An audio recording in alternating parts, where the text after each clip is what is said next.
Shalom Bapak Ibu Saudara-saudari yang terkasih dalam Tuhan. Saya berharap kita semua dalam keadaan yang sehat jasmani rohani, penuh dengan sukacita ilahi, karena sebentar lagi kita akan masuk di hari Pentakosta. Dan sebelumnya mari kita sama-sama mempersiapkan diri dengan mendengarkan firman Tuhan, dan kita akan berdoa bersama-sama. Bapa dalam surga, di dalam nama Tuhan Yesus, dan bersyukur karena punya Allah yang begitu besar kasih-Nya seperti Engkau. Begitu besar kasih-Mu yang Kau berikan dan Kau limpahkan bagi kami, bahkan lebih besar daripada segala dosa dan pelanggaran kami.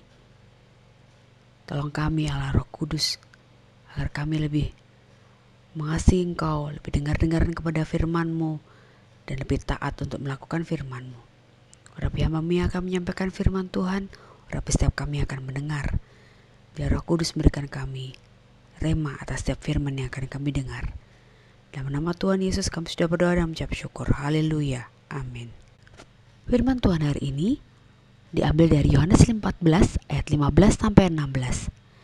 Jikalau kamu mengasihi aku, kamu akan menuruti segala perintahku.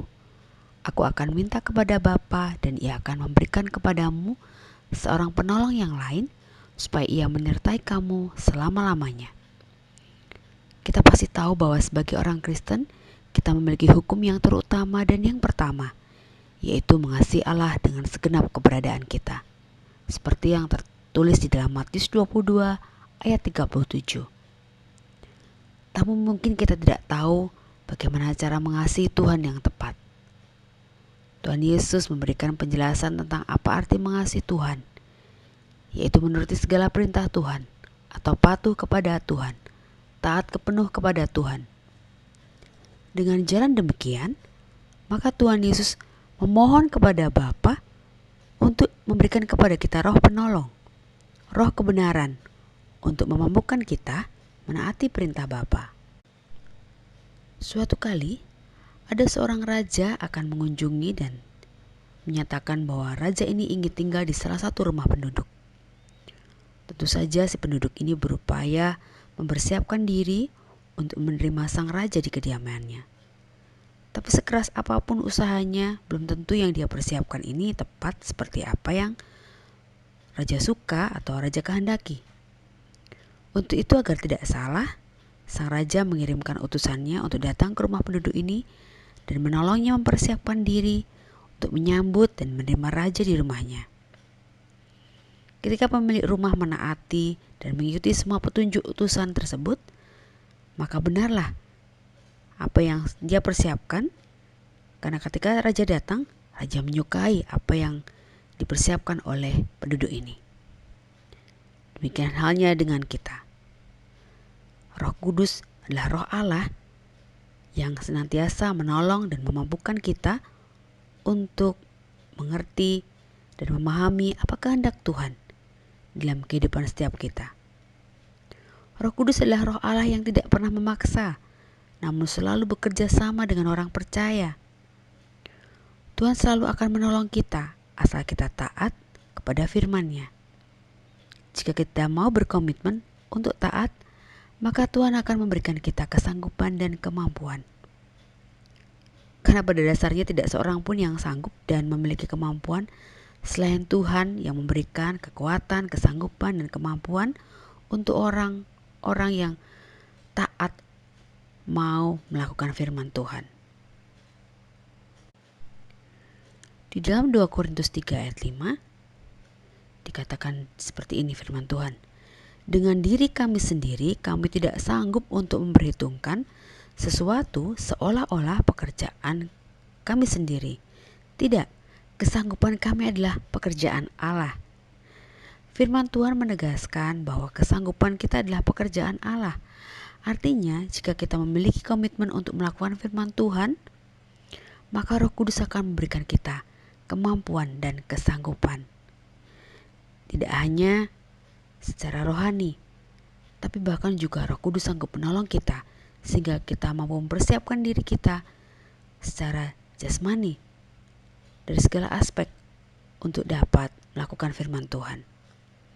Dalam Yohanes 15 ayat 5 dikatakan, Akulah pokok anggur dan kamulah ranting-rantingnya. Barang siapa tinggal di dalam aku dan aku di dalam dia, ia berbuah banyak. Sebab di luar aku, kamu tidak dapat berbuat apa-apa. Mari Bapak Ibu Saudara-saudari, kita tinggal di dalam Allah, di dalam ketaatan dan penundukan diri kepada Bapa. Dengan demikian maka Roh Allah akan memenuhi kita. Roh Kudus akan memenuhi dan tinggal di dalam diri kita, sehingga kita akan diberikan kemampuan dan kesanggupan untuk bisa berbuah banyak, untuk menyatakan kebenaran dan kebesaran Tuhan. Dan buah-buah kita menjadi kemuliaan bagi nama Tuhan. Maukah Bapak Ibu Saudara dan Saudari hidup taat kepada Allah dan mau berbuah-buah di dalam Tuhan? Mari kita belajar taat kepada firman Allah, menjadi satu tindakan yang menyukakan hati Tuhan, dan Roh Kudus dapat bekerja lebih luar biasa lagi di dalam diri kita agar kita layak, mampu untuk memuliakan nama Tuhan.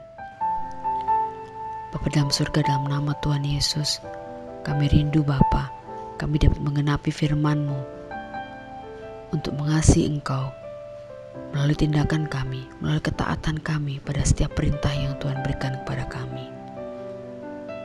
Tapi kami sadar bahwa kami butuh Engkau Roh Kudus untuk memberikan kami kesanggupan mengikuti perintah dan menaati setiap perintah Tuhan. Tolong kami ya Roh Kudus, agar kami memiliki ketaatan dan penundukan diri terhadap otoritas Tuhan dan atas setiap firman yang seharusnya kami lakukan. Berikan kami kemampuan dan kesanggupan, supaya melalui ketaatan kami dapat mempermuliakan nama-Mu, dan hidup kami berbuah-buah, dan buah kami tetap. Kami percayalah Roh Kudus, Kau akan memampukan setiap kami. Kau berkati juga setiap kami yang mendengar firman-Mu, agar kami dapat menjadi pelaku firman yang berkenan di hadapan Tuhan. Berkati kami semua dengan kesehatan, kekuatan. Berkati kami dengan kesetiaan kepada Tuhan di dalam mengiring Engkau.